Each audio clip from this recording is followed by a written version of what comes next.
All right, let's explore the thinking of Jacques Fresco and the society he'd like to see. The reason we emphasize machines and technology is to free man to pursue the higher things. Machines ought to do the filthy, repetitious, or the boring jobs. It would take 10 years to change the surface of the earth. To save our environment, our stupidity, our conflict, we've got to reorganize our way of thinking and reconsider our social aims. We must put our mind to this as we do to put a man on the moon.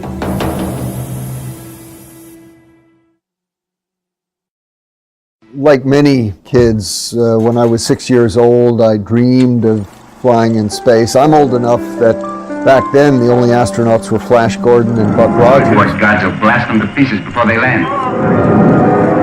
And I went on and became a professional astronomer. I was lucky enough to get selected in the first group of shuttle astronauts. We trained for a long time, and of course you go through many different types of simulators. But when you're actually sitting up there on the rocket, you realize that, hey, this is not the simulator.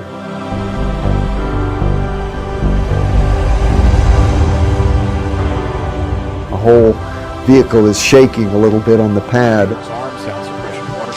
And then you hear this roar down beneath you, and the whole shuttle tilts forward a little bit. And then as it comes back to the vertical position, then all of a sudden, wham, the solid boosters ignite. And there's an incredible vibration and noise. And for the next 2 minutes, there is just so much power that you're sitting on top of.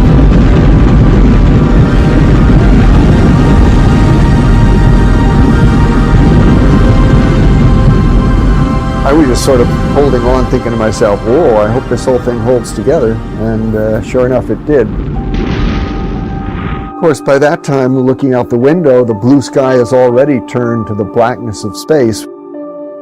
And I can see in the distance the coast of Africa coming up into view, and I always remember that feeling on my first flight when I realized, wow, you're in space.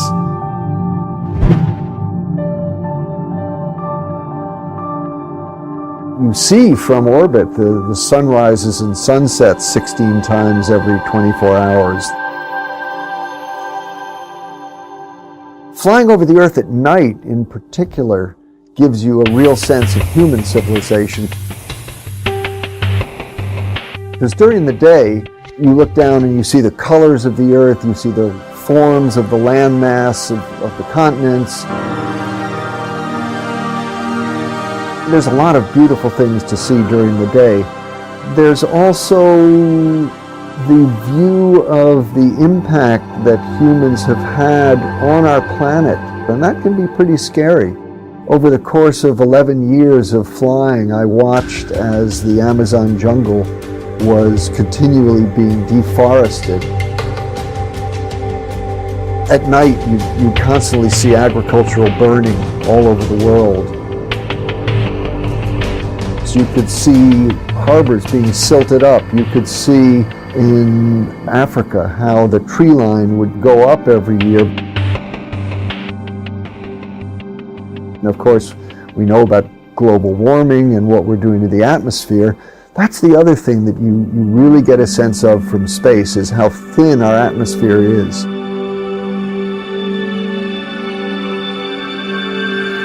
Basically, the idea that we're seeing this environmental damage on the Earth created by humans, but we see it from a cosmic perspective, means that it's just not something that we can ignore. The planet is responding to the presence of humanity.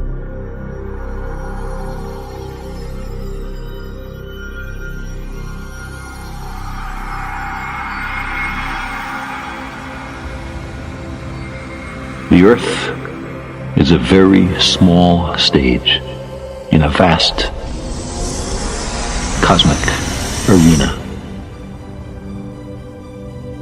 Think of the rivers of blood spilled by all those generals and emperors, so that in glory and triumph they could become the momentary masters of a fraction of a dot. Think of the endless cruelties visited by the inhabitants of one corner of this pixel on the scarcely distinguishable inhabitants of some other corner. How eager they are to kill one another. How fervent their hatreds. Our posturings, our imagined self-importance, the delusion that we have some privileged position in the universe are challenged by this point of pale light. Our planet is a lonely speck in the great enveloping cosmic dark. In all this vastness, there is no hint that help will come from elsewhere to save us from ourselves. From ourselves.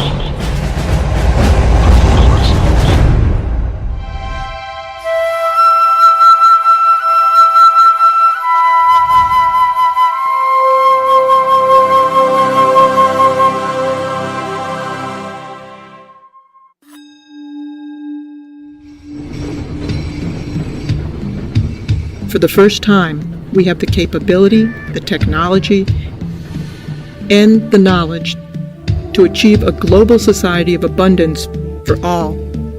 We cannot continue as we are, or the consequences will surely be dire. A 2012 UN report states that a global population growth from 7 billion to almost 9 billion is expected by 2040.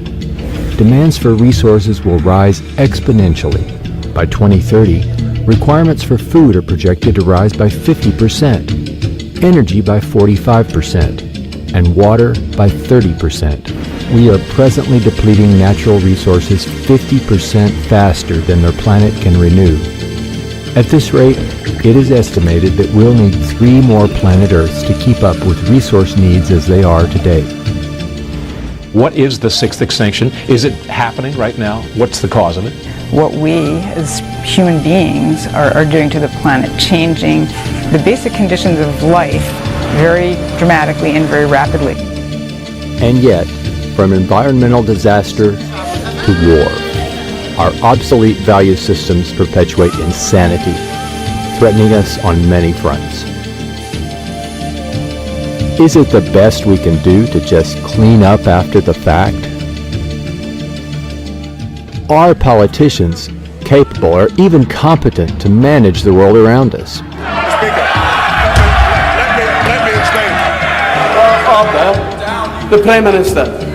Are we simply incapable of anticipating and planning for our future? Are we innately flawed in ways we can't change? Why not just use firing squad? We often hear that human nature is fixed. Only human nature.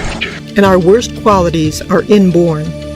How are they going to stop being criminals? Oh, nonsense. They were born that way, and there's no use trying to change them.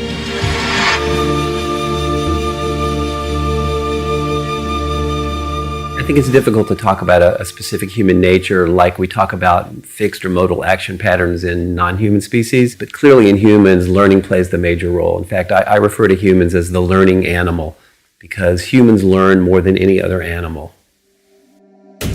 And yet, considering our history of aggression, warlike tendencies, jealousies, and hatred, we still have much to learn. One would think it impossible to simply overlook the conditions we're immersed in. The culture doesn't know any better. They don't know what forces are involved in shaping human behavior. Therefore, they invent their own concept and project their own values into human behavior and say that's human nature. That's where they're wrong. Right now we have an explosion of technologies in our culture, and I think many people think that technology is going to save us.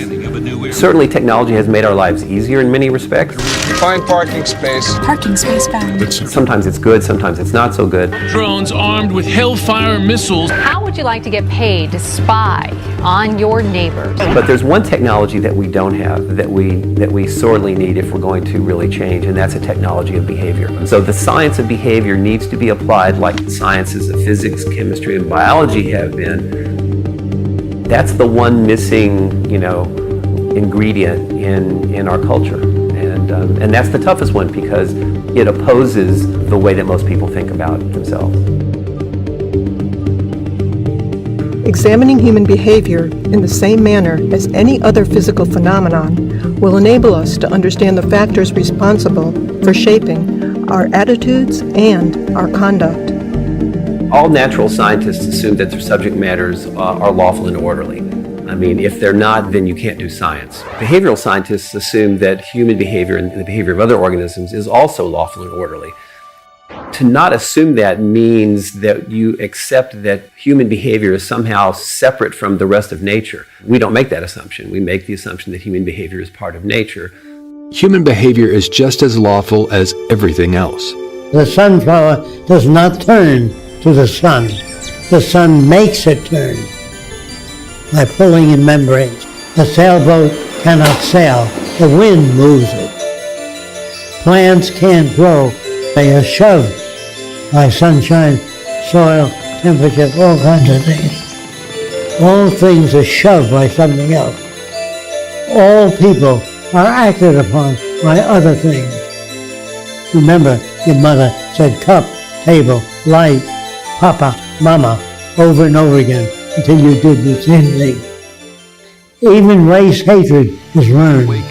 As the ideals of intolerance and racial superiority are taught to succeeding generations. You can be brought up to hate Afro-Americans. You can be brought up to hate Jews, Swedes, all kinds of people. I hate Filipinos. I hate Mexicans. I hate them all. We can raise a Jewish boy in a Nazi culture and becomes a good Nazi. Mechanical processes are based upon many interacting systems. What you got there, son? A plane. What makes it fly? Is it the propeller? Well, the propeller's not going to turn unless you have the motor, right? So, it's the motor? But the motor needs fuel. So I'm guessing it's the fuel that makes it fly. Almost, but if you don't have the spark plugs and the oxygen, the fuel's not going to burn. So it's spark plugs and oxygen? Well, you would think so, but actually, even with all that working, if you don't have the wings and the control surfaces to give it lift, it'll never get off the ground. So it's the wings and control surfaces that make it fly? Actually, it's all the above, son. It's a complicated machine, so it needs all these things working together to make the plane fly. That's a lot like other technologies and even human behavior. So it's all those things that make it fly? Exactly, kiddo, exactly. Just like mechanical systems, our behavior has no single cause. God gives people good blood and bad blood, and there's an end to it. Our behavior is generated by the many interacting variables that we encounter. The environment can never be the same for any two individuals. And that really counters claims that people make when they say, well, I have 3 children and they were all raised in the same environment, but they all turned out so different. Well, by that definition, the same environment refers to the house they lived in or the parents they had. There's no such thing as the same environment. If you have 2 kids, one is 4 years old and you play with them, and the 7-year-old is standing there with that lower lip, you say, what's the matter? And the kid goes like that. And when you're making jealousy and envy, that's where it comes from.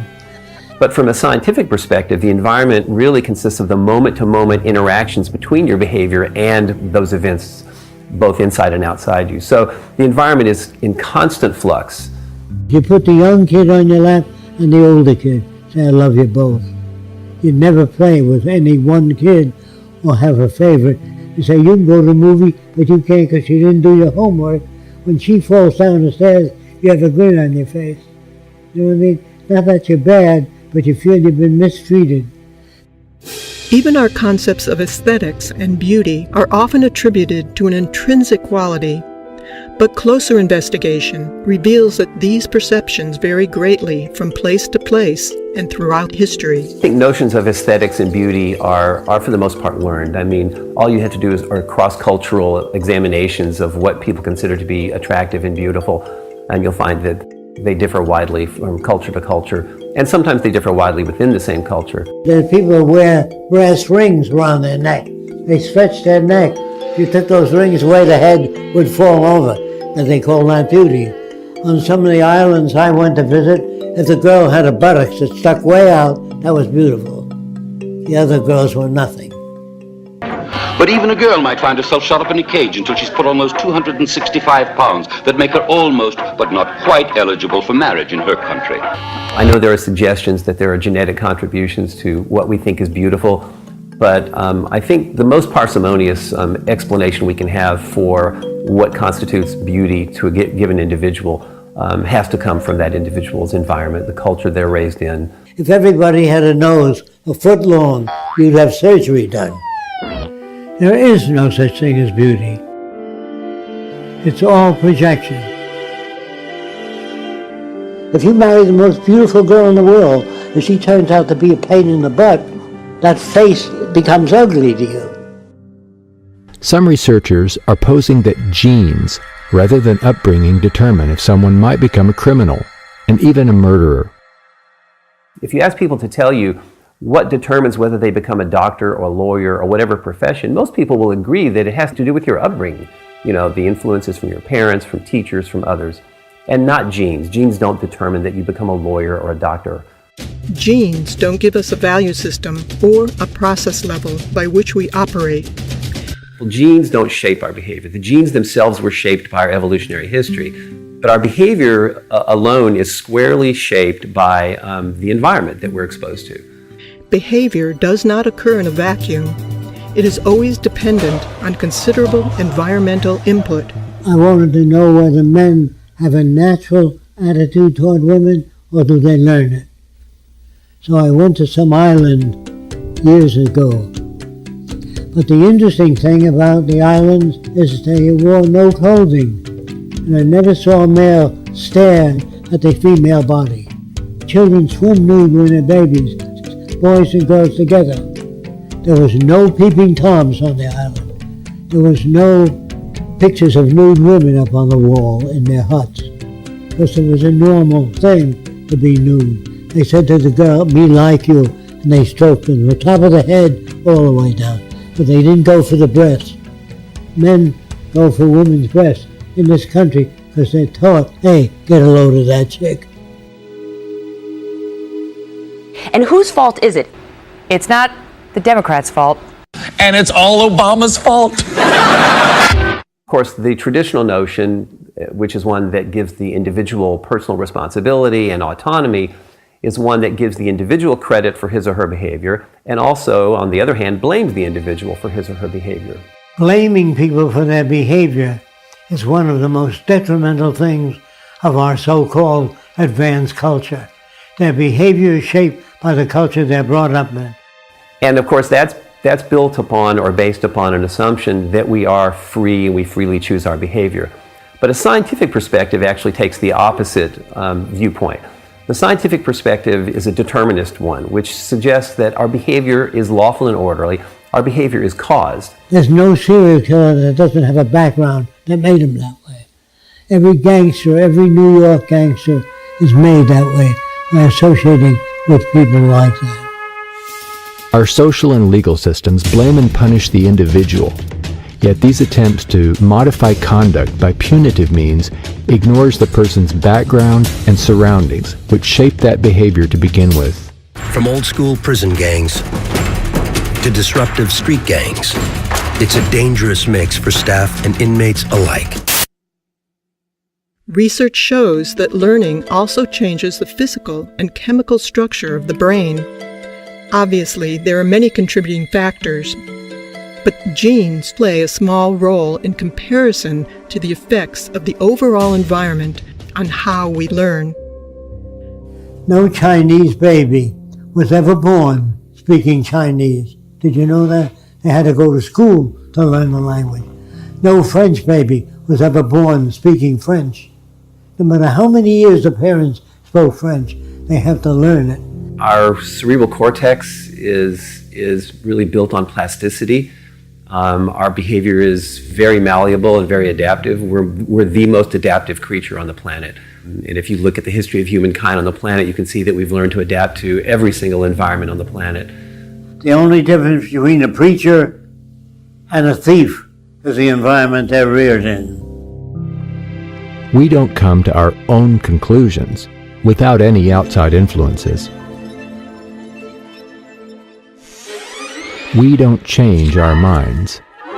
Our minds are changed by events. Heard about them, right, brothers? No. They say they want to build themselves a flying machine. They ain't never gonna be no flying machine. If God wanted them to fly, He would give them wings. Yeah. Our minds are changed by events. I changed my mind. Yeah, me too. If you're born with a brain that's more effective, faster than the average brain, you become a fascist faster if you're brought up in a fascist environment. A good brain cannot describe that which is significant. A brain has no mechanism of discrimination. Only experimental evidence determines that. If the surroundings that establish our values remain unaltered, in spite of the urgings of poets, priests, and politicians, the same behavior and values will persist. If you tell people that you're not to fish in a certain area, if you don't provide food for those people and the means of living, they will violate those laws.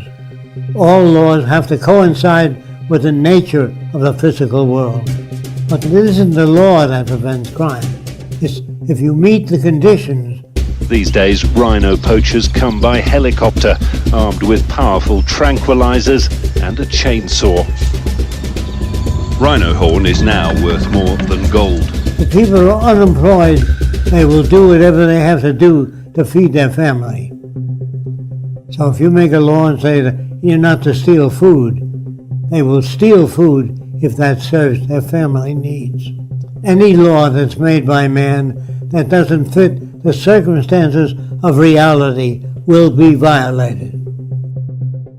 Higher ideals and aspirations that people hope for can't be realized when there is deprivation and war.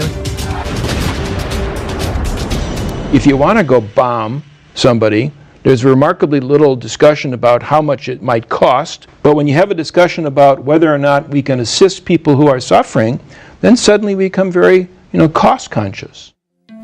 No culture evaluates human behavior in this way. If they did, they would question what is it that generates greed, bigotry, inequities, and war. They bring you up with the values that put them in power. Unfortunately, all societies to date have indoctrinated people toward values that perpetuate those in power.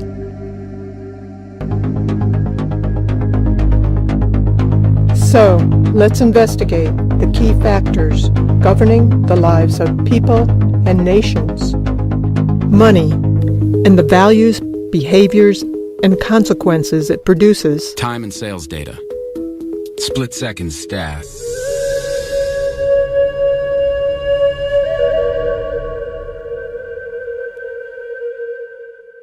As a remnant of antiquity, money now largely serves as a mechanism of corruption, deprivation, and control in the hands of a few. It's corrupted everything. I mean, every institution that we live in is corrupted by money. What's fascinating to me is that we can become enslaved by something that we've created. Not physically, but just mentally enslaved by a notion that was invented by humanity. You know, it is archaic because I think we've grown past what money can do. It is well enough that the people of the nation do not understand our banking and money system, or if they did, I believe there would be a revolution before tomorrow morning. Henry Ford, Ford Motor Company. In a desperate attempt to survive, many work multiple jobs. They may steal, lie, or embezzle. So stress-producing that the average person worries about rent, losing their job, can't pay off the house. On a bigger scale, the profit motive creates a ruthless cycle of devastation. Illness, pollution, and war are accepted as normal.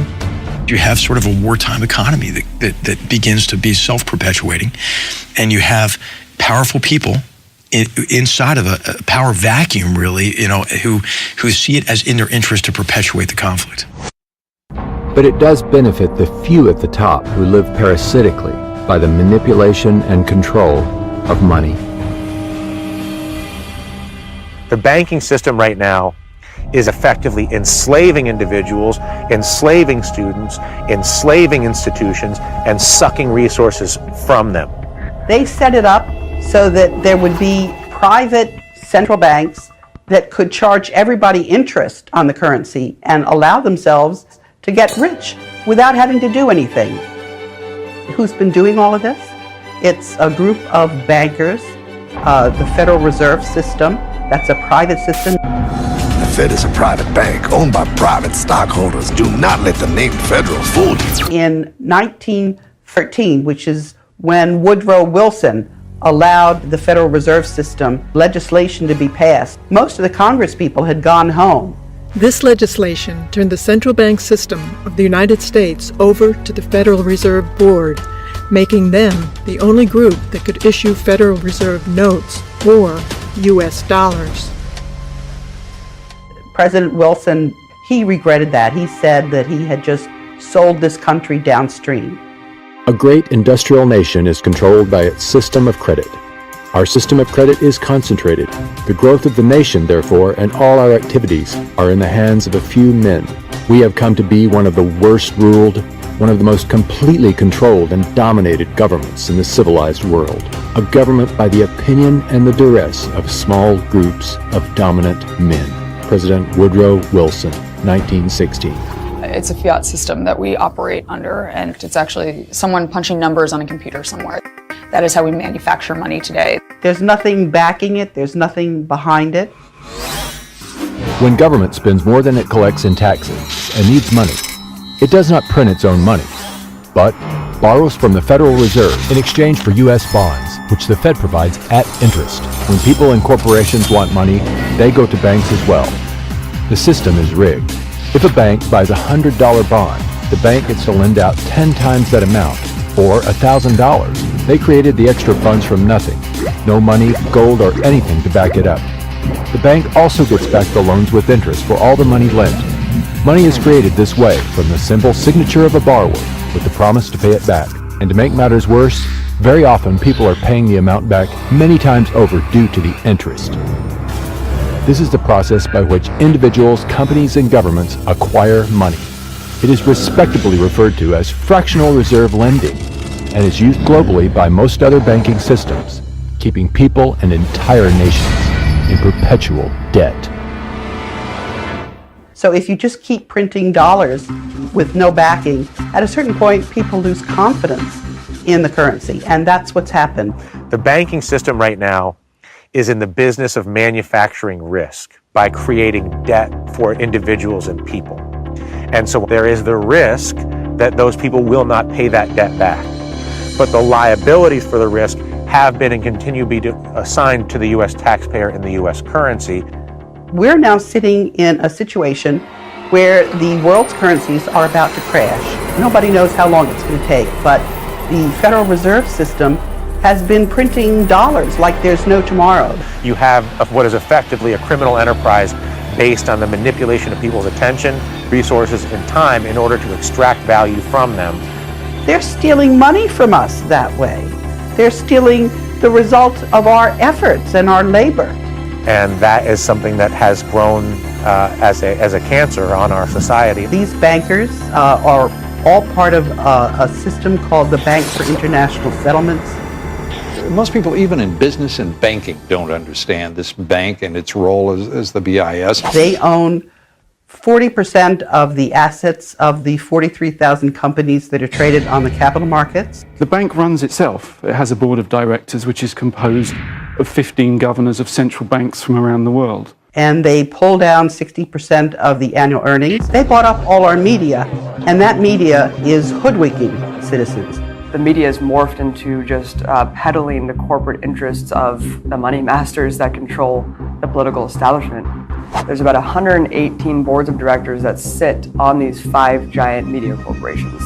And they all serve different boards, of Monsanto to weapons to food. So when you have all these interests bleeding together, it's that much harder to differentiate what interests you're seeing laid out in the mainstream media. Fair, balanced. If you want to understand power, you have to understand who nominates candidates, not understand who votes for candidates. Our system is not a democracy.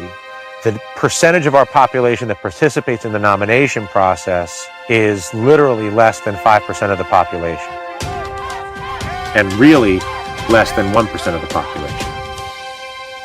If I was in control of the nominating process of everything that everybody ate, and I always nominated cheeseburgers or fried chicken, and I told you that it was a democracy and you could eat anything you want as long as it was a cheeseburger or fried chicken, would that be a democracy? I could sell it to you as a democracy because I don't decide whether to eat cheeseburgers or fried chicken.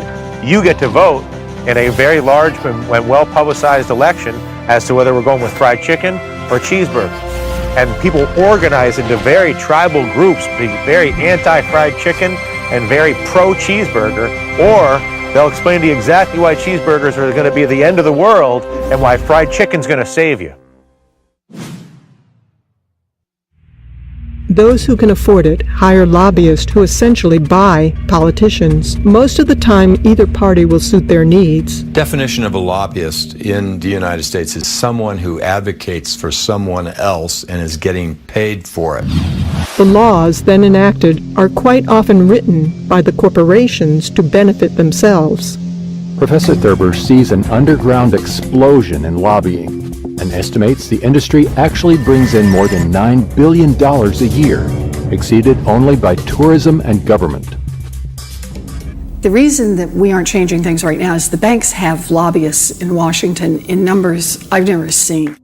Lobbyists are strictly there to buy access. They are not there to enhance the democratic process. Families and working people just don't have that kind of representation, power, or influence to look after their needs. They've designed the system to reinforce and, in a sense, finance themselves based off of special interests. Everything that was around in 2007, 2008 that we get so scared about, the mortgage-backed securities, the credit default swaps, the other derivatives, they still exist. They absolutely do. And yes, there's higher capital requirements for the banks, so they can't be as leveraged, but those are not that high. And if we don't have a media that's providing who's really like writing these bills and passing this legislation and what it's all for and who it serves, then we're living in an illusion. Well, I think that generally the laws in this country are written by the wealthy and the powerful, because I think by definition that's who controls the legislatures and the commanding heights of the power system in this country. And that's a scary reality, because you can pay your way into having laws implemented that serve you and your corporation as you would like them to serve. The complete impunity that corporations have to operate unabated and pollute the entire planet. A major spill of toxic coal ash is raising questions again about the safety of water and the government regulators overseeing industry. There's zero accountability. I mean, other than slap on the wrist of a couple fines here and then. I mean, slave labor to the exploitation of resources on the planet. The slap on the wrist of industries that pollute, cut corners, and violate policies will continue as long as it's profitable to do so.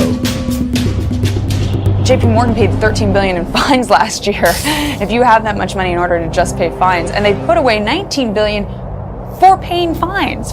JP Morgan is paying $410 million to settle charges with the government, but JP Morgan is not admitting any wrongdoing. Goldman Sachs settled early on in this case for $550 million without admitting wrongdoing. UBS has agreed to pay about $50 million. Under the terms of the settlement, UBS did not admit any wrongdoing. Well, I think that people commit the crimes that they're in a social position to commit. I think it was Bertolt Brecht that asked, which is a greater crime, to rob a bank or to own one? And I think as we've seen from everything from the savings and loan scandals to the Wall Street meltdown, that all too often the owners of the banks are frequently looting the institutions that employ them. They commit all manner of illegal acts, and yet they're very rarely prosecuted for them. And throughout history, there's been very little, I think, pretense that the government has always acted as an agent for the wealthy class. Yes, there might be idealistic politicians that got into the game to change the world, but if they're good, any good at their job, they're no longer changing the world. They're serving the interests of their donors if they want to rise in the world of politics. They say, write your congressman. Who the hell is this jackass that you have to write? He should be at the forefront of technology and knowledge. You don't have to write him. I'm sure most of you have flown in airliners. You don't have to write the pilot saying you're flying at an angle. Straighten out, God damn it. He knows his business. That's how he got the job. The people in Washington are lawyers and businessmen and can solve no problems. If the bottom line and it's a profit-driven world, then those interests are going to be served first and everything is going to be secondary. And that's the sad reality of it. There is no value system that's put out there that is actually beneficial to humanity because it's based on consumerism and profit making. And we use artificial pumping in animals to make them grow faster. So if you can multiply the cells in a chicken faster, you can sell it sooner. But does that have an effect on the human body? They don't worry about it. They worry about the sale of chickens. Wealth is going to the rich faster than any other time in history. The success of the industrialized world has been dependent on the failure and the lack of development of the developing world. I mean, the reason that they're stifled is because they are indebted to the first world. We wouldn't be prospering if it weren't for the labor that's going on and the indentured servitude that's going on in the entire developing country. And so that's the power dynamic can never change in that respect because it's literally dependent on it being that way. The dirty and dangerous work done by children. The jobs down in the pits are typically reserved for teenagers with only tree limbs to brace the mine walls. The risk to them is real. Rich governments like to say they're helping poor countries develop. But who's developing who here? Each year, poor countries are paying about $600 billion in debt service to rich countries on loans that have already been paid off many times over. And then there's the money that poor countries lose from trade rules imposed by rich countries. Altogether, that's more than $2 trillion every year. Money systems have existed for centuries, and whether we realize it or not, have always been used to control behavior by limiting the purchasing power of the majority of people. One example of this is the criminal justice system. Many proclaim prisons don't work, but ultimately, prisons are a resounding success as a tool for social control to safeguard the political and economic established system. If you hire people whose only expertise is caging people to try to fix social problems, you're not going to get a very good solution. But I think that they're very good at caging people, and I think that's why mass incarceration has been a huge success for the ruling class in this country. The United States is really number one in a lot of things, and I think the biggest thing that we can say that we're number one in is how many people we lock up. And the United States has roughly 5% of the world's population, but we've got 25% of the world's prisoners. China has 4 times as many people as the United States does and half as many prisoners. The United States has more prisoners than the Soviet Union did at the height of the purges and the collectivization in the 1930s and the infamous Soviet Gulag. Poverty is a vicious cycle, rarely escaped by the poor. Studies found that scarcity can reduce mental capacity and cognitive performance. In children, it affects their brain development and memory. Additionally, the poor are often forced to live in areas of low air quality. Far from being a problem for only the poor, all areas of the socioeconomic spectrum suffer when our air, food, and water are polluted by fossil fuel emissions and radiation from nuclear accidents. The current energy infrastructure results in about 2.5 to 4 million deaths per year worldwide from respiratory disease, cardiovascular disease, and complications from asthma. We're in downtown Beijing and the pollution readings have once again gone off the charts. Readings are around 25 times World Health Organization standards. Including 50 to 100,000 deaths per year in the United States and 16,000 alone in California. The economic system that we're living in today is destroying the planet because it is based on an unsustainable model. We're seeing proof of that right now. The current energy infrastructure, which has been going on for a long time, has resulted in the accumulation of greenhouse gases and particles that cause warming of the Earth's climate. And the Earth's climate is warming at a rate faster than any time since deglaciation from the last ice age. In addition, higher CO2 levels, CO2 is an acid, it dissolves in water, becomes carbonic acid, and has resulted in the acidifications of the oceans, and this is destroying coral reefs.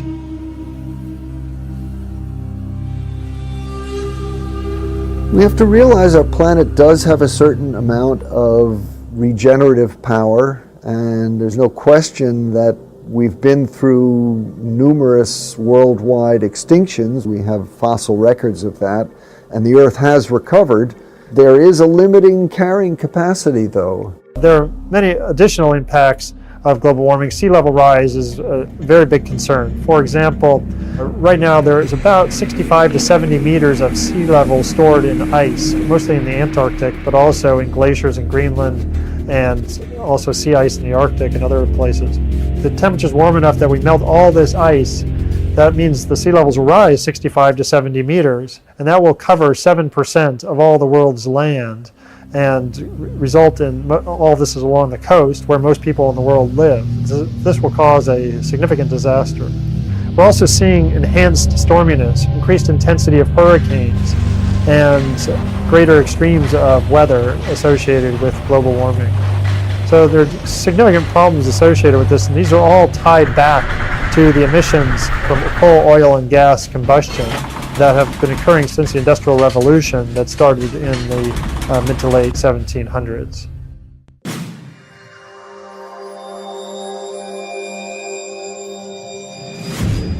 It is probable that war itself could be our undoing, let alone the environment. Our brutal, competitive behaviors are not human nature, but simply a result of scarcity, making us all competitors in the fight to attain what we need to survive.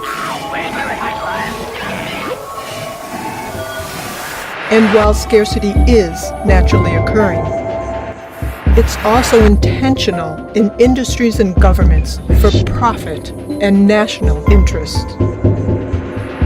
As long as nations are immersed in scarcity, we will continue to have conflicts between people. Crimes, murder, and other violence, to all-out war, the ultimate expression of human stupidity. The ground shook in the U.S. bombardment. Bomb the heck out of them. These behaviors must be surpassed if we wish to survive. The bombs on! That's the best recruiting tool for Al-Qaeda. This guarantees the cycle of violence will go on. And with our technological ability to provide for all, we must take steps towards a different approach. Or the endless cycle of booms, busts, and war will continue. No! Peace in our time! Wait a minute, ago.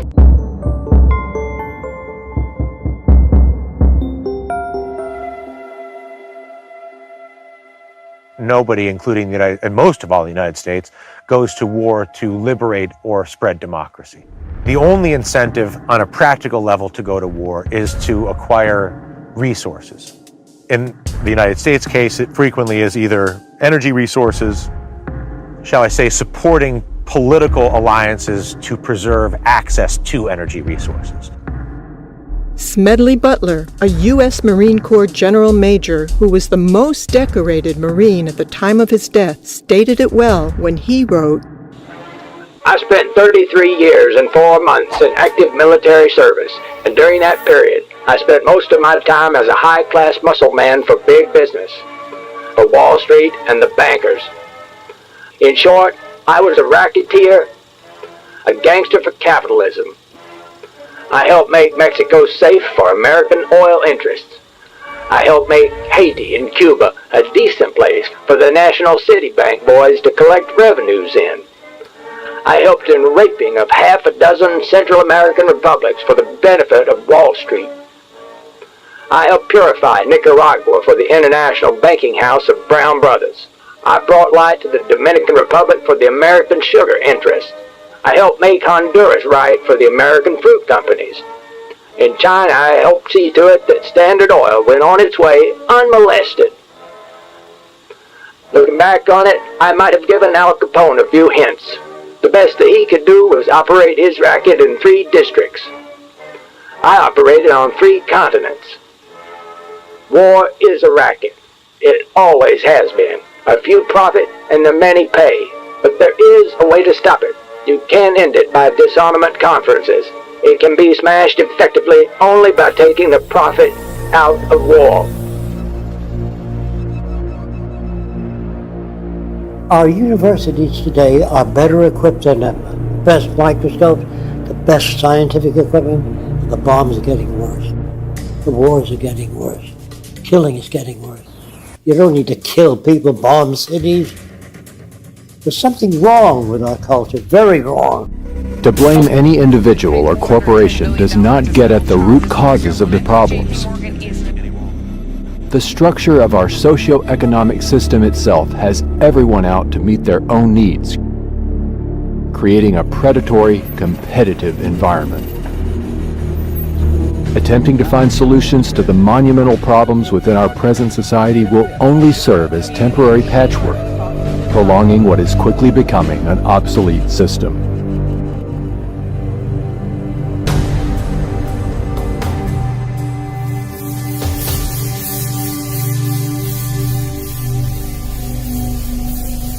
Now more than ever, a sustainable civilization is possible, and furthermore, essential.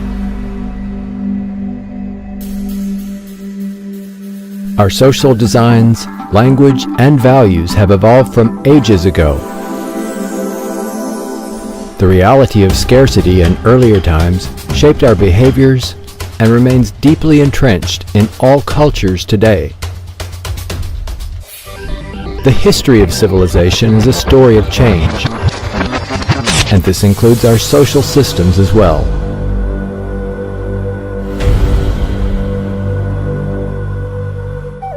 Our earliest enlightenments were but stepping stones in the sequential development to our present science and technology, which could now produce and distribute abundance to everyone.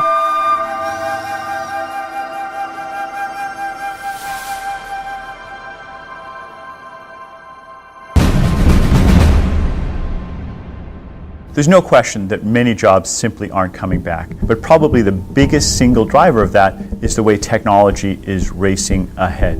If we continue on current paths, the next 10 years will be even more disruptive than the last 10 years because the technology is accelerating faster. If you keep laying off people and putting in machines, which is happening in the auto industry, they pick up the whole car and turn around, shove the engine in, and moving people out. There comes a time when millions won't have the purchasing power to buy cars. That's when the system collapses. But all of our growth is associated with increased consumption, increased use of energy and other resources. And when you ask economists, well, what's the alternative that enables us to continue to be prosperous without destroying the natural environment on which we depend? And they don't seem to have an answer for that. There's no solution within the present day type society.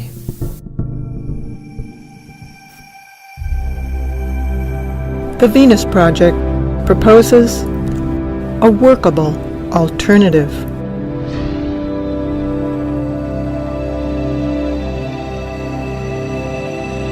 The aim of the Venus Project is to secure, protect, and assure a more humane world for all through the application of technology and cybernetics with human and environmental concern.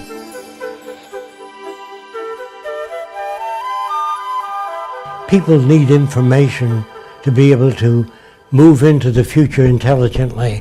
Without information, there's no way you can develop a sustainable culture. It can't be done politically because the problems are technical. If you succeeded in arranging for the most ethical people in the world of the highest morality and put them in government, when your lights fail in your house, you need an electrician. When the dams don't generate enough electricity, you don't need a highly moral politician. You need an electrical engineer. So our problems in the world can be solved by technical people.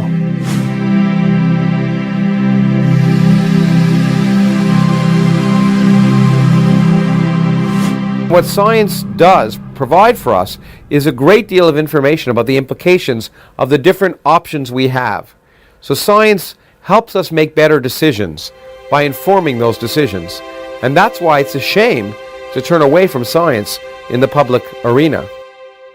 Science is not an emotional way, not a wishful thinking way, but a rational way of seeing what the connections are. That's what science is about. How could that not apply to everything? Well, the scientific method, quite simply, is a process by which you can try and distinguish what accurately describes the universe from what doesn't. It involves several steps. Often, of course, you make some supposition or prediction about what phenomena might result based on some theory. But then, most importantly, use empirical data, testing. You test your idea in a way that's falsifiable. When they said to scientists, can you put a man on the moon? The answer was, I don't know. They go, how do you find out? Oh, we have to put a guy in a centrifuge and spin him and see when he conks out. Then we know how fast the rocket can go. It can't start out at 7 miles a second. The guy had flattened out. After they try all these, then they say this is what we have to do to get a man on the moon. You have to perform additional tests that are more selective to determine, in fact, how accurate your idea is. And science continues by the process of continual testing your ideas. If you're going to get into nature, you're going to get into the rules by which nature operates. And it does operate by very specific rules, which means it's predictable. And so what's science? For me, it's more than a body of knowledge, it's a way of thinking.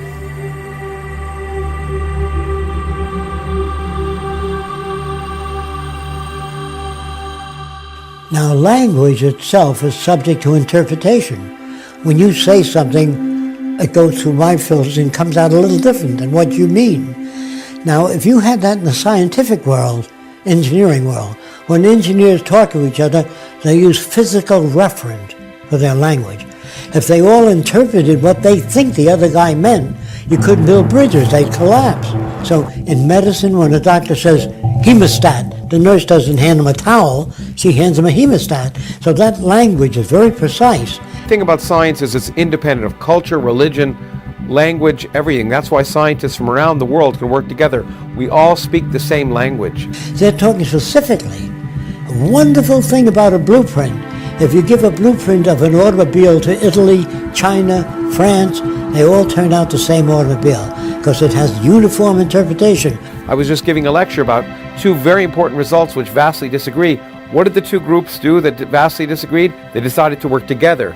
And their interest was determining what nature tells us, not what they wanted to be true. There's no Chinese way of building airplanes. There's a mathematical way. Oddly enough, we've never applied the methods of science and engineering on a global scale to achieve a more just and equitable social arrangement.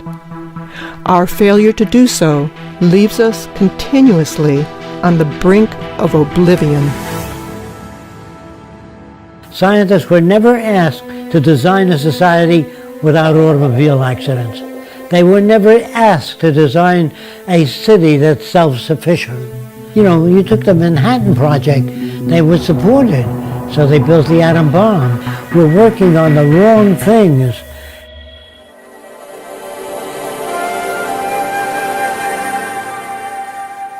The society I'm talking about is global cooperation, where all the nations work toward improving the lot of humankind.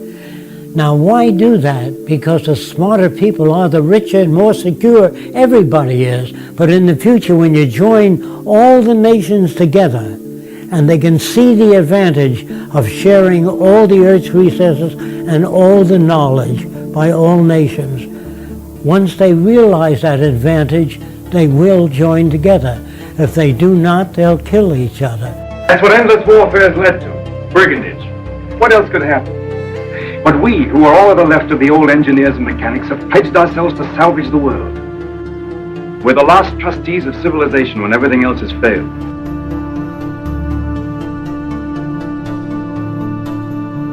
If our planet had a common catastrophic threat, such as a large meteor heading toward the Earth, nations would unite and call upon science and technology to solve the pending catastrophe. Border disputes would cease. Bankers, lawyers, and businessmen would be unable to solve the problem. Resources would be harnessed without cost or profit. Today we face many common threats, far beyond national boundaries.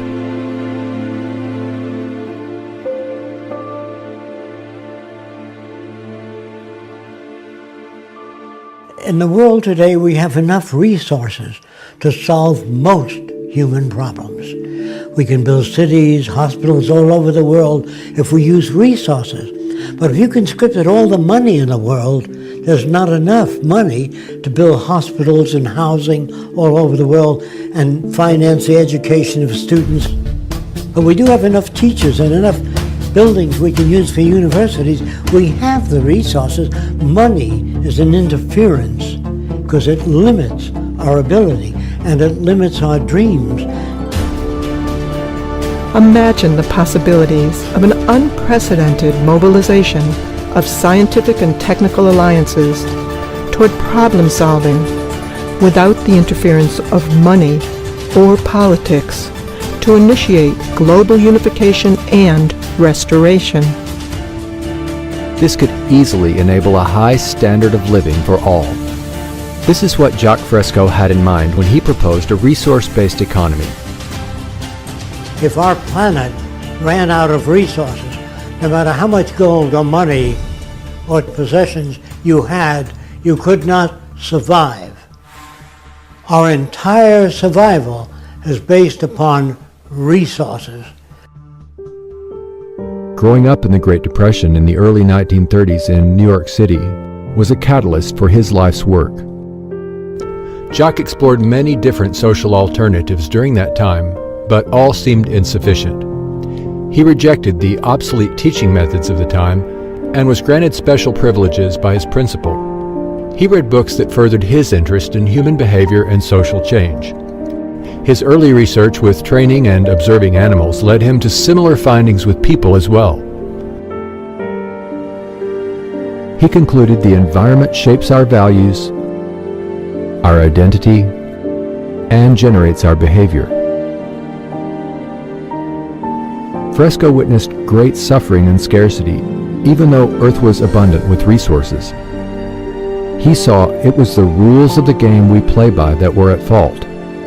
Jacques started with a lot of technical things when he was very young, and what gave him incentive for that, some of the first designs, was that his younger cousin cut his fingers in a metal fan. So Jacques came up with a fabric fan. He was just a little kid, and he took it to the fan company, and they said, "Oh, nice idea, kid, but it's not practical." And then a couple months later, they came out with it. This was his first introduction to the free enterprise system. It's not free, and it's not enterprising. Fresco grasped the necessity to develop an entirely new social design, which integrates the best of science and technology dedicated toward human and environmental concern. To accomplish this holistic approach, Fresco studied and worked in a wide range of fields, such as architecture, transportation, medicine, behavioral sciences, industrial design, and more. For most of his life, he has lectured, written books, designed and produced models and media to introduce methods that could work for all instead of only a few individuals. Sometimes when you talk about a new kind of world, it frightens people. They figure, well, gee, everything is technical. What about the human aspect? And I had to devise models and make buildings and homes to show people what kind of home they might live in the future.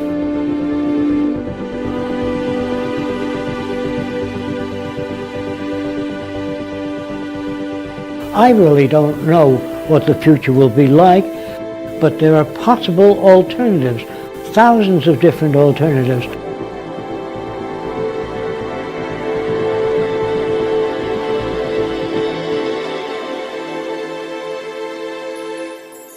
Fresco and co-founder Roxanne Meadows built the experimental structures to test and illustrate his designs and provide a research center from which to continue furthering the aims and proposals. We moved here in about 1980, and this was all flat tomato patch, most of it. We got 10 acres and another 10 acres. Jacques wanted an island in the Caribbean, which was $800,000, and we couldn't afford it, so we settled on 1,000 an acre here in Venus. So we made it look like a tropical island. We planted hundreds of palm trees and fruit trees and dug the waterways. And then the animals came. You know, we have deer, lots of alligators, bear, fox, raccoons. So it's really living in harmony with nature here. This is kind of an example of what the outskirts of Jacques City would be like. There would be one building very close to another building, but there's so many trees in between that it looks like you're living in a forest. So what the Venus Project really wants is to unify all the nations of the world toward common goals, such as clean air, clean water, non-contaminated food, and make that available to everyone.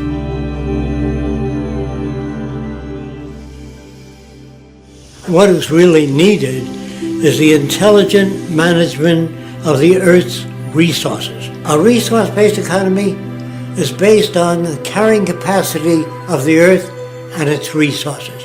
If you don't work in terms of existing resources, you're working in some metaphysical plane. In a resource-based economy, all resources would become the common heritage of all the world's people, and access to the necessities of life would be for all the world's people. There would be no more monetary systems or trade, barter, or any other system of human servitude. A resource-based economy allows social advancement and worldwide reconstruction in the shortest time possible.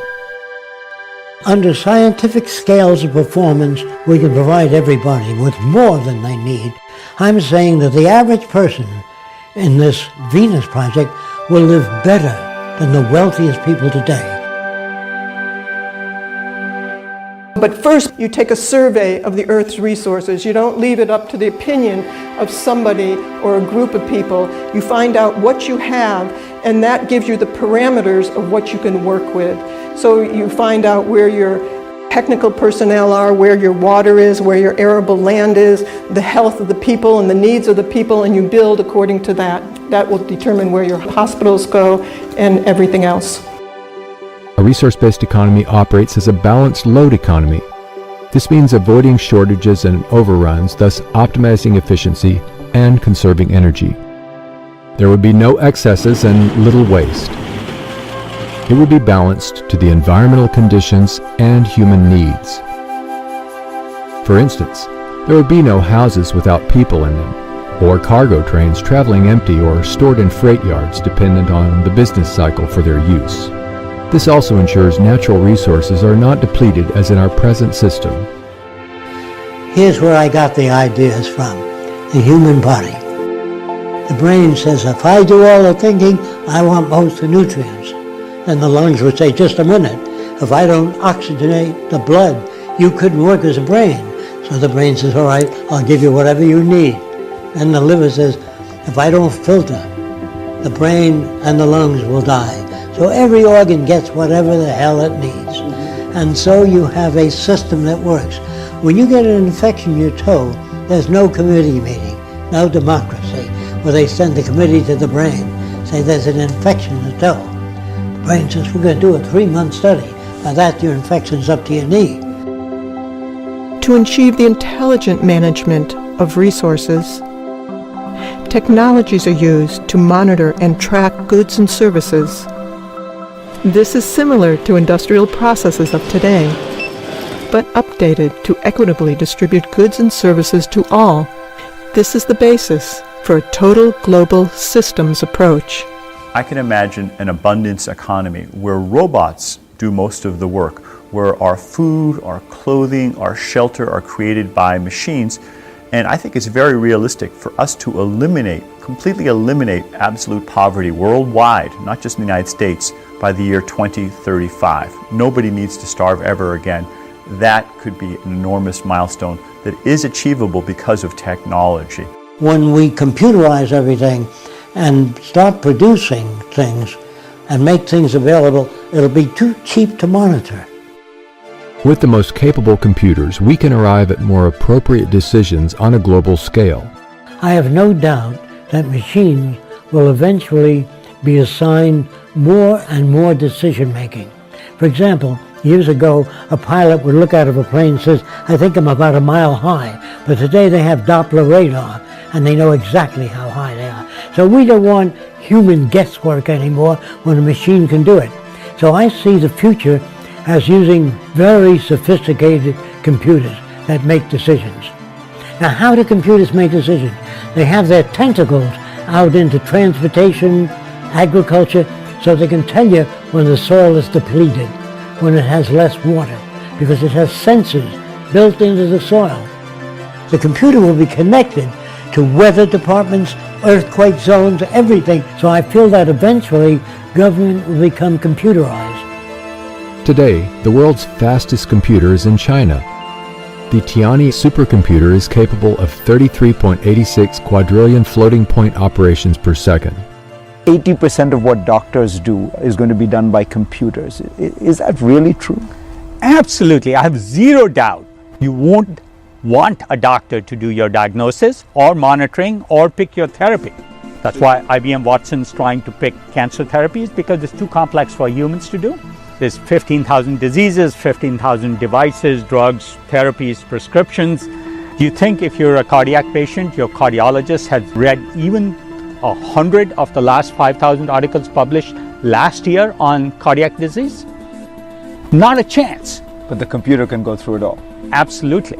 You may have seen IBM's Watson defeat the world champion in the game of Jeopardy. Well, that same technology can also be used to solve legal problems, to answer questions in call centers, to make medical diagnoses. These are just wondrous technologies that are having enormous implications going forward. Recently, I got a chance to ride in a self-driving car. 10 years ago, I would have said that was impossible, but of course it did happen, and riding down Route 101 in California was a breathtaking experience for me. At first it was a little frightening, then it was a little exhilarating, and ultimately I felt quite comfortable in that car. Humans have accidents. Google's driverless car has driven 700,000 miles without an accident. Even the best humans have accidents before they get to 700,000 miles. All of us are beginning to be able to speak to our machines, whether they're cell phones or computers, and have them understand what we're saying. That would have been science fiction a few years ago, but now the machines are able to carry out our instructions and even respond back to us in computer synthesized voices. I think 10, 20 years from now, there will be very few areas, maybe none, where human judgment is better than machine judgment. So the computers will eventually be put in charge of everything except human behavior.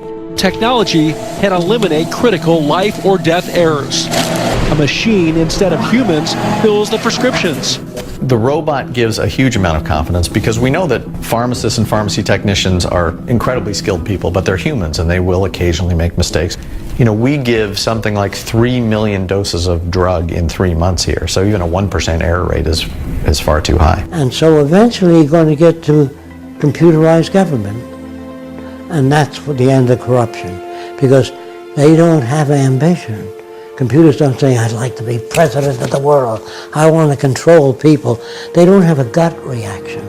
If utilized in this global systems approach, we could surpass the practice of political decisions based on power and advantage. And even computer experts are writing books now on the machine takeover. Watch out, they're not going to take over. They're going to be assigned the decision making. I'm not worried about the machines getting angry and taking over. I'm worrying about people maybe getting angry if we don't figure out an equitable way to use these technologies to create shared prosperity. The Venus Project proposes ways to achieve this. Interconnected, sustainable cities utilize cyber centers, which coordinate industries, transportation systems, public health care, and the flow of goods and services. These cybernated centers would connect all cities and help with environmental reclamation. In the beginning, interdisciplinary technical teams would manage productivity until even these tasks are automated. Mega machines directed by AI could excavate canals, construct bridges, viaducts, and dams. Self-erecting structures would be expedient in the construction of industrial plants, apartments, and eventually most of the global infrastructure.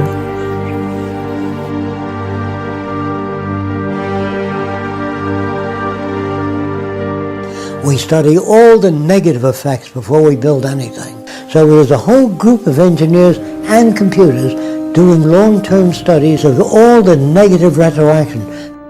With the threat of climate change, we may be forced to take large engineering feats. The Venus Project proposes automated canal diggers to bring rising seawaters into below sea level deserts, enabling them to bloom. The cities would only use clean sources of energy. Some say this is not possible, but even today, Professor Mark Jacobson is demonstrating otherwise. So our goal is to replace all fossil fuels. There's 30 times more solar available worldwide over land and high solar locations than we need to power the entire world for all purposes in 2030. And there's 7 times more wind than you need to do the same thing. So we are looking to combine all clean renewable energy sources that are available: wind, solar power, geothermal power, hydroelectric tidal power, and wave power. We would need about 4 million large wind turbines to power 50% of the entire world for all purposes.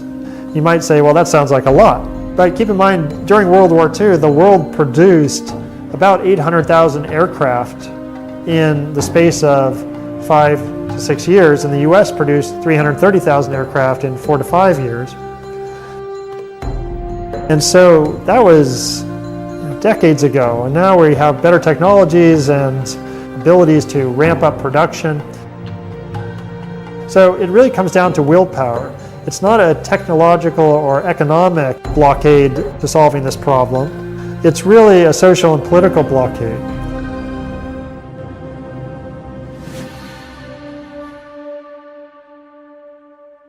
The first city would be a testing ground for the implementation and further development of these social aims. The first city would be a huge research center, making automated systems for the next city, making the first city better as well. It would be a place where we would disseminate information. We'd have movie studios, we'd be making gaming, computer animation, a lot of different media to get to the public. It would be like a university city. We would have instructions as to what sustainability really means for the future. The cities of the future are circular, not because I like circles. It's because you only have to design one segment of the system and then reproduce it in pie-shaped sectors, and that would be the most economical way. When you build suburbia, it's spread out, and you have to travel one way to the dentist, the other way for shopping, another way to the doctor. The system is self-contained. There are wind generators. All the rooftops are solar generated. All of the garbage and waste is recycled under the ground, underneath these roadways. All of the roadways contain piping running up and back, and we use all that hot water to operate the air conditioning and the needs of the city. Now these are where the residential district is. If you work in the medical center, you can live here if you choose to. So this is essentially a collection of variations in houses. Your house will vary to suit your needs. Fresco's designs are a showcase for the harmonious coexistence of nature and technology. Now some people don't like living in individual houses. They prefer living in apartments because there's a gymnasium, drama group, discussion group, recreation of all kinds. So the skyscraper in the future will offer more of the amenities. So this is your recreational belt. There'd be art centers, music centers, recreational areas. These are bicycle paths, there are tennis courts, and these are golf courses. But the golf courses contain a clubhouse with all the golf clubs. So you don't have to bring anything out to the golf course. You stay there, play golf. When you're through, you leave your clubs there. These are access buildings where anyone can access books, a violin, musical instrument. Anything that they want is free and available. These are your research centers. Everything studied in these areas is to improve your standard of living and everybody else there. There would be no lawyers, no bankers, no ad agencies, no insurance people, no salespeople. Without money, you don't need any of those things. So you could go right into solving the problems that all of us have. That's what we'd be working on. Today, we're fighting over people who have different values, and we're fighting over scarce resources. In the future, you won't have to do that. You'd be working cooperatively to improve the standard of living for everyone. A lot of people think that I want to give people things for nothing, and that's going to spoil people. The fact that you're born in America, you'd have nothing to do with the airplane, the telephone, the railways. It's all here. And you're lucky because you inherited that, just being born here. That doesn't spoil you. So there's really no basis for crime. Since anyone can access anything they need, no one's going to hit you on your head and take your wallet because there's no money in it anymore. The monetary system has been surpassed. And when we have that kind of abundance economy, most of us will be able to spend most of our time doing the things we enjoy doing. The kinds of things that you might have seen the Athenians do during their golden age. They had human slaves take care of their basic needs. We can do it with robots. Amazing. And what would you suggest the cooks and housewives of the world do with all that extra time? There's an island called Isle of Man. On that island, there's a stream down below, and the women wear a harness. And they go down, they get 2 buckets of water and climb up to their home up there where they boil and cook food. The women have to skin animals and get the animal fat out to operate their lamps. And if someone said to the women, someday you'll turn a gadget and water will flow at whatever speed you want, without you having going down to the river. And someday you'll press a button and the lights will go on. And you won't have to skin animal fat. And the woman says, yes, but what will women do? People will get engaged in how to live, how to relate, to travel, scuba diving, restoring the reefs of the oceans that we damage, cleaning the ocean and the atmosphere. So much we don't know. And you go back to school free of charge. And every city will be a university city where you're updated on what's new.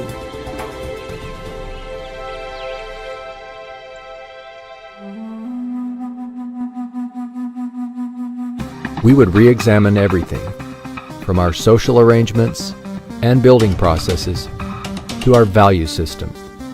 Let's explore how this new social concept would work within a resource-based economy. It's not just architecture, it's a way of thinking.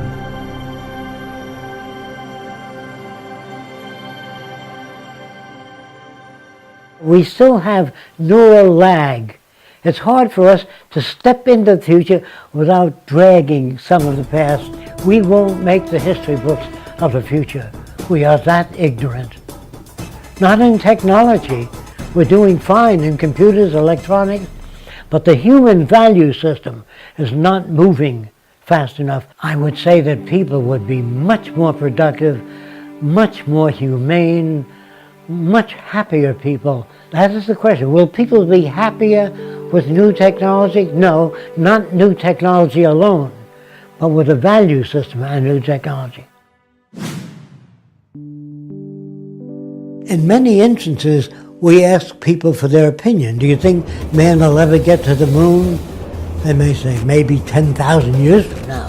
Instead of saying, I don't know enough about that to give you a sensible answer. That's the way you talk.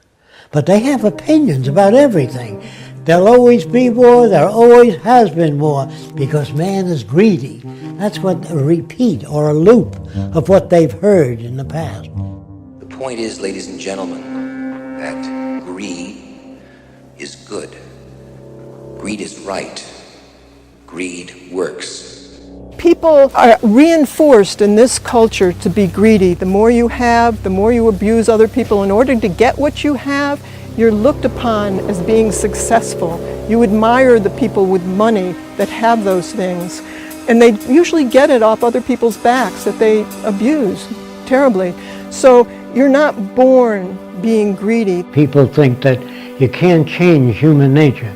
If you couldn't change it, we'd still be living in caves. So obviously we're undergoing change. So human nature is not fixed. And greed is brought about by scarcity or lack of resources.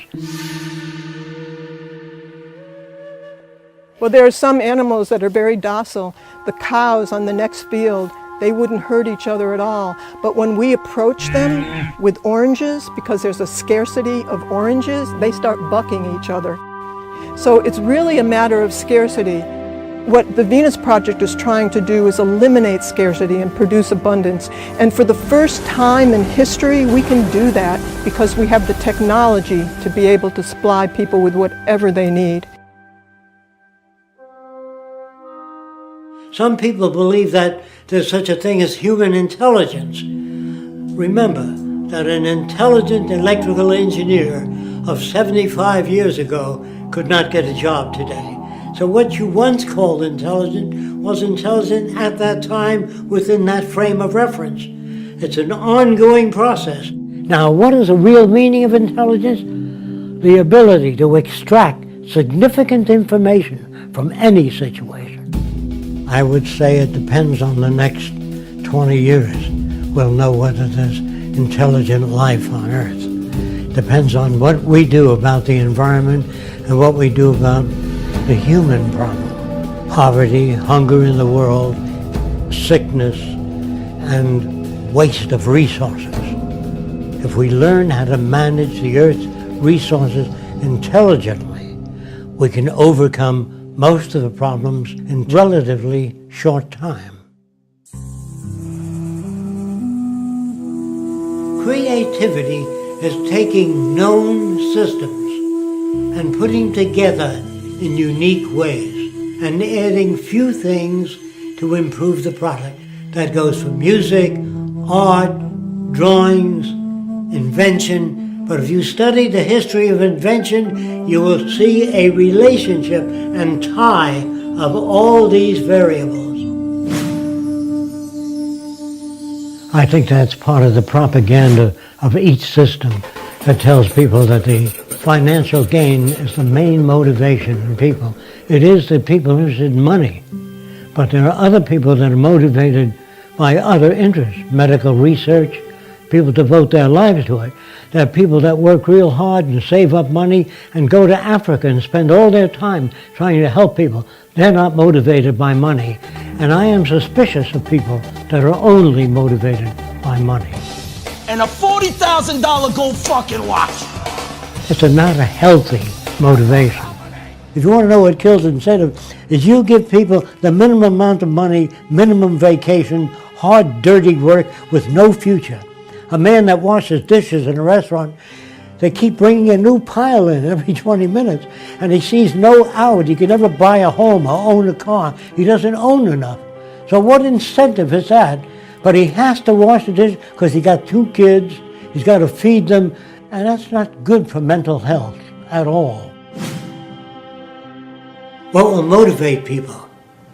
A world without war, poverty, hunger, loss of employment, loss of income. Your incentives and options are tremendous. Thousands of different things to do now that you got your food and housing and education. Now you go to work on solving not all problems, but all the problems of that time. So we do it because we are functionally selfish, meaning being selfish for yourself alone is detrimental. But functionally selfish means take care of the environment, share ideas with people, and in that way we all gain. They can see on the news every day that everything they do goes out there for all humanity. So everybody in the world represents an extension to their life rather than everybody selling themselves and making a profit on one another. They now have the time to appreciate what the new world does, and all the films of the future will show them what's happening all over the world and what's new, and that they have free access to what's new because everybody cares about everybody else. I'd like to strike out the word utopia. There's no such thing. It's like designing the best city possible. That's not possible. We can design a far better city, but as time goes on with new invention, it's always in the process of change. Are we civilized? Of course not. It's an ongoing process. When people think, well, your ideas are utopian, that's not utopian. That's applied technology and efficiency. What we want is an emergent society that's never established, always learning new things, always moving onward toward change, and to help people adjust emotionally and intellectually to expect change, and change for the better. If the environment is structured, it produces what you would call ethical and moral behavior.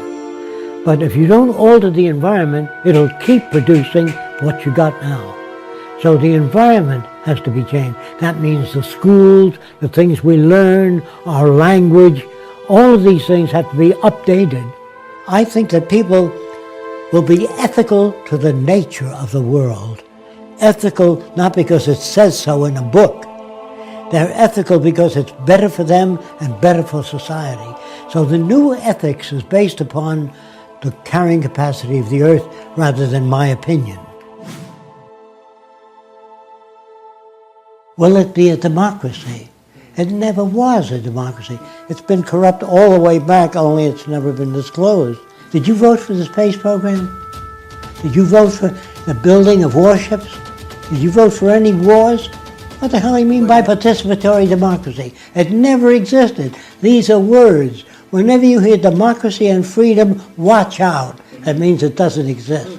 In a world where it does exist, there are no proclamations as to human rights. It's built into the system. Black studies, women's studies are all part of a system that hasn't achieved that. In the future, for example, if you said, you know, there ought to be more kindness in the world and more cooperation, they would say, how do you do that? If you have nothing to offer, they say, why do you make noises? It would not accept that as anything sensible. Emotions are superfluous to the task. Your feelings in the future, all emotions will be translated to an action pattern. You'll do medical research on how to develop bones that are getting weaker, how to strengthen them, how to improve the health of people.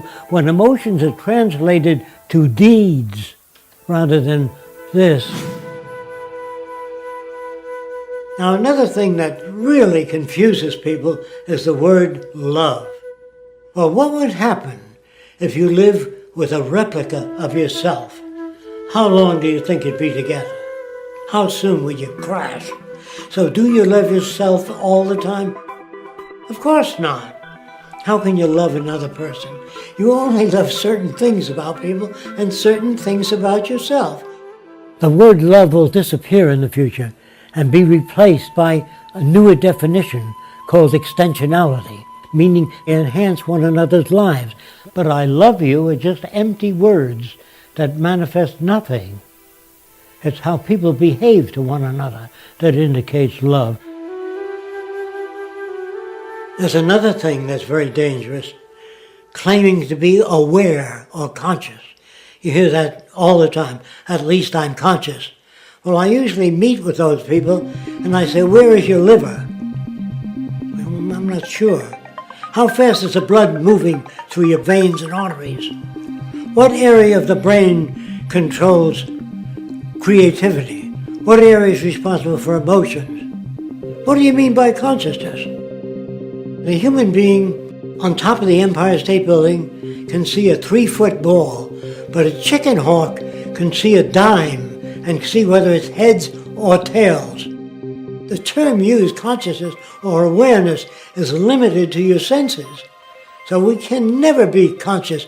We can grow in degrees and understand perhaps a little more about many more things, but we never can achieve consciousness because we don't see gamma rays, cosmic rays.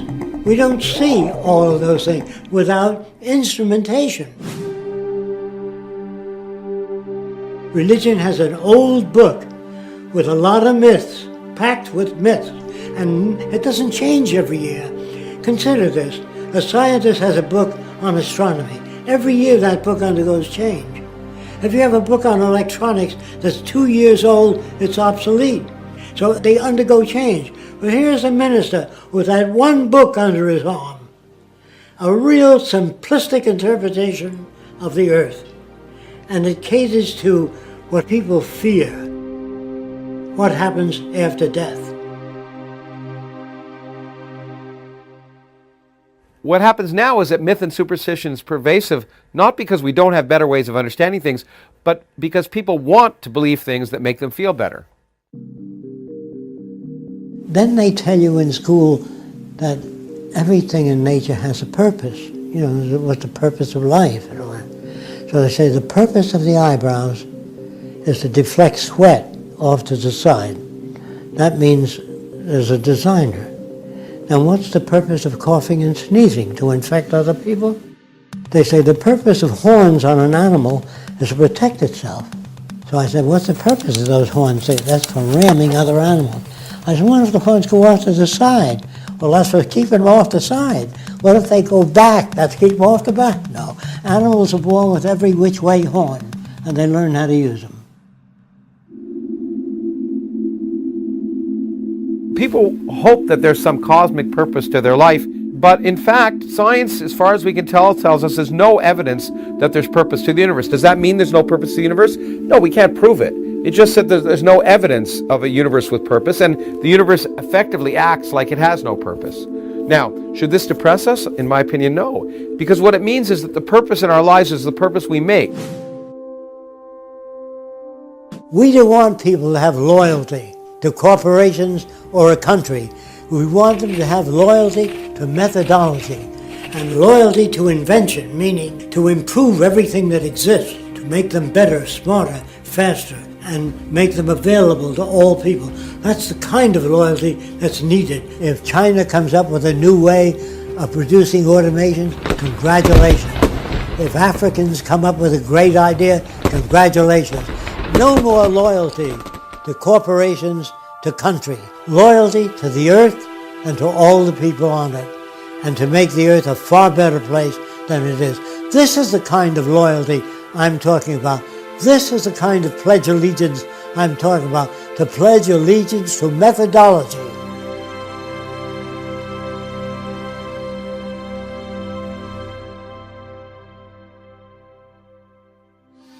If we manage to arrive at a saner future, the tasks will be about solving problems common to all people. We have to anticipate that the earth is our salvation. If we don't take care of it, no matter how many churches you build, we will starve to death and kill each other. The real challenges are producing abundance, reclaiming damaged environments, sharing and creating innovative technologies, and improving communications between people. I know we can build a far better world without war, without most crimes, without the need for prisons, and without the need for money. We can surpass that. We have the technical ability to make things available to everyone. All the wonders of technology have no meaning at all unless it enhances the lives of everyone. The vision of applied science can serve the common good. And though this goal has eluded human civilization for centuries, the possibility of a better life for all will depend ultimately on the choices we make today.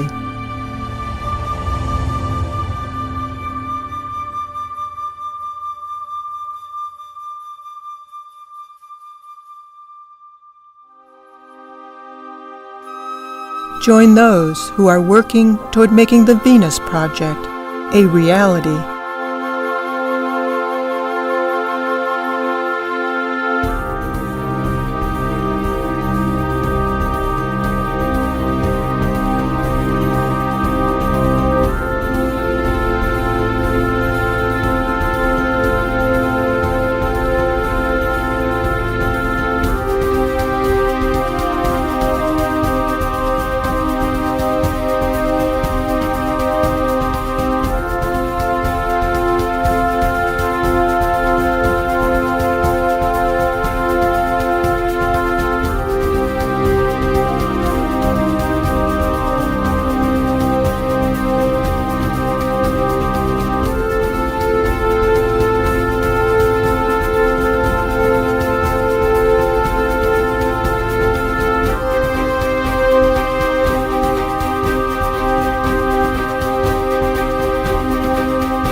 I've been living inside of you, but I guess this time I set me free, and there's nothing that you can do. I know you can see. I can't seem to keep people around me, cause I'm scared that they might know the truth all about me. Then they might doubt me, there's no other route. I wanted to shout, but it's too late now, cause I'm drowning. Got two-faced like I'm a clown, man. Life is too great, no, it's astounding. I'm in good shape, ma, but you know that I'm drowning like a cup in a cage. I can't cope with this hopelessness, though I try to be open and go with it, but I'm soaking in the pain like the wind never stop flowing in. As I'm floating in a glowing river through a golden gate, trying to motivate. Yeah, I do my fucking best, but there's two voices in my head, I just can't. I just fucking can't. Cause I've been living inside of you, but I guess this time I set me free, and there's nothing that you can do. I know you can see me, cause I've been living inside of you, but I guess this time I set me free, and there's nothing that you can do. I know you can see. Baby, what you looking like this? You be fine, trust me, just in time to get along. No, leave me me alone. Why yes, can you see that you are alone, big? We're now sitting in our own throne, big. We need nobody, can you see it through? But it's not you who I should be listening to. Guess what, big? Nobody fucking needed you. No, and nobody fucking needed me. Yeah, they never needed us. Like when they nailed Jesus up, there's no fucking heaven that they don't believe in us. But they my friend, I'm the only one that you can trust. Yeah, god damn it, you an idiot. Go online, be a slave for the media. And you forgot what your father said. Are you serious? Look at yourself, big. You fucking idiots. Cause I've been living inside of you and me. But I guess this time I set me free. Oh, I love this. I love There's nothing that you can do. But the guy is always I see. I know you can see. Can you see it, baby? There's no one else. Cause I've been living inside of you. You have to accept it. But I guess this time I set me free. And there's nothing that you can do. I hope you can see me.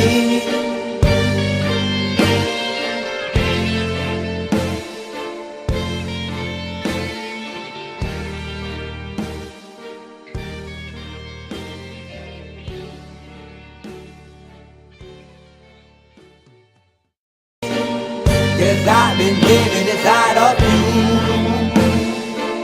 But I guess this time I set me free. And there's nothing that you can do. I hope you can see. I can't seem to keep people around me. Cause I'm scared that they might know the truth all about me. Then they might doubt me. There's no other route. I wanted to shout, but it's too late now cause I'm drowning. Got two-faced like I'm a clown, man. Life is too great, no, it's astounding. I'm in good shape, ma, but you know that I'm growling like a cup in a cage. I can't cope with this hopelessness, though I try to be open and go with it. But I'm soaking in the pain like the wind never stop flowing in. As I'm floating in a glowing river through a golden gate, trying to motivate. Yeah, I do my fucking best, but there's two voices in my head, I just can't. I just fucking can't. Cause I've been living inside of you. But I guess this time I set me free. And there's nothing that you can do. I hope you can see me. Cause I've been living inside of you. But I guess this time I set me free. And there's nothing that you can do. I hope you can see. Baby, what you looking like this? You be fine, trust me, just in time we get along. No, leave me alone. Why yes, can you see that you are alone, big? We're now sitting in our own throne, big. We need nobody, can you see it through? But it's not you who I should be listening to. Guess what, big? Nobody fucking needed you. No, and nobody fucking needed me. Yeah, they never needed us. Like when they nailed Jesus up, there's no fucking heaven that they don't believe in us. But they my friend, I'm the only one that you can trust. Yeah, god damn it, you an idiot. Go online, be a slave for the media. And you forgot what your father said. Are you serious? Look at yourself, big. You fucking idiots. Cause I've been living inside of you and me. But I guess this time I set me free. Oh, I love this. I love There's nothing that you can do. But the guy is always I see. I know you can see. Can you see it, baby? There's no one else. Cause I've been living inside of you. You have to accept it. But I guess this time I set me free. And there's nothing that you can do.